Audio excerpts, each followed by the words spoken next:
Let me introduce myself.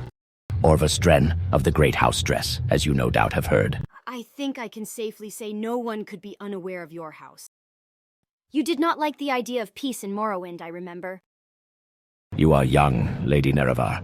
Young and not yet aware of all the evils the Empire imposes on us. You have not even been outside of Morrowind, which is good enough for a child, but for a woman. Why should I ever want to leave Morrowind? Beyond Morrowind, there are new things to see, new cities to be brought to our cause, and new people to bring under the influence of your beloved Sixth House. The Empire is a thing of evil, and yet full of resources necessary to combat it. It is not your fault for knowing so little. You are only a young woman after all. You have been too sheltered. Less sheltered than you might think. I have seen suffering and pain of every stripe, and I want to ensure it ends. You cannot cure all the ills of the world alone, my dear Nerevarine. Almalexia understood that well enough, even being what she was. But I ramble on. This is not the sort of conversation one should have at a wedding. Perhaps do me the honor of this dance. If you are worried about my position on the Sixth House, you'll find no cause for anger here. I am a dreamer, after all. Your lordly father's promises ring true to many, you'll find. That will no doubt cause some problems, considering House Hlalu's loyalties. There could be a few for you, considering that you support certain policies of the Empire. I'm sure I have no idea what you're talking about. And I am sure you have every idea what I'm talking about. It does not take a Telvanni genius to put the clues together, you know, or the lack thereof. No tracks, no traces, not even a footprint left behind. The Telvanni support slavery, but you have made no secret that you do not. Come now, don't look so shocked. Who else would have the spells and inclination to do all this, and yet move about Morrowind free of suspicion? What are you hoping to... Are you threatening me? Threatening you? Oh no, Lady Nerevar. Who would dare to threaten the daughter of a god? But you must remember, Morrowind stands on tradition, and tradition does not die easily. You are young and can only see from one side. Slavery brings a wealth of benefits to our society. It maintains order. It generates prosperity. It is more than an economical practice. It is our way of life. Your way of life? Yes. Thank you for the dance. I must find my uncle. When I was only Vec, I knew things beneath the sheets that would make even Sanguine blush. As I'm sure you... Those were the days, but let's keep that between us. Nerevar, there you are.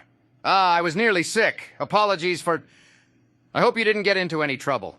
Or your father will be angry at us both. No trouble, no, but I am beginning to feel a bit ill myself. I think I'll be turning in, if it's no imposition to you, of course. No imposition, Nerevar, no imposition at all. Let's get to our quarters. I've accomplished all I mean to tonight anyway. It has been a long time, my old friend, has it not? Nerevar, what's going on? I'm dreaming, that's what it is, but usually I have control of my dreams. Much has transpired since our last meeting. I stand before you now, not to condemn or admonish, but to share with you a change of heart. How can you be here, Nerevar? And on top of that, what is your goal in doing so? Let me begin by saying I'm sorry for all that has happened.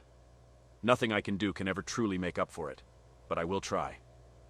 I've had much time to ponder, to gain a deeper understanding of all that unfolded at Red Mountain and the ages that followed. My goal is revenge. Revenge on Azura for the pain and suffering she has caused, for manipulating us and using us as pawns in her grand scheme.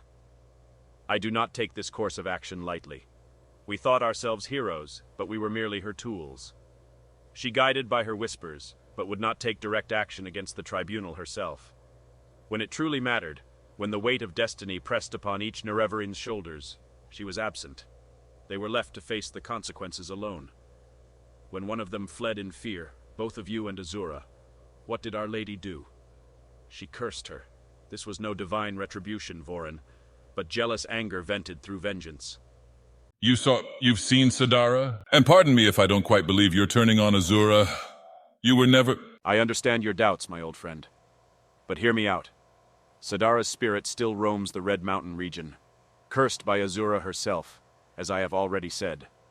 I have not seen her, but I have heard her and felt her presence. It is through her that I have come to understand the full extent of Azura's manipulation. Do you know what she does, Vorin? This bard woman you loved so well? She sings. She sings to those the divine disease has blighted. And, this rather frightens the buoyant armigers. That is my first gift to you, my old friend. Look through the eyes of your blighted monsters, and you will find memory of their ashen siren. Nerevar, I've looked for her before to find her. Her body. How can she be here, and yet I can't see her?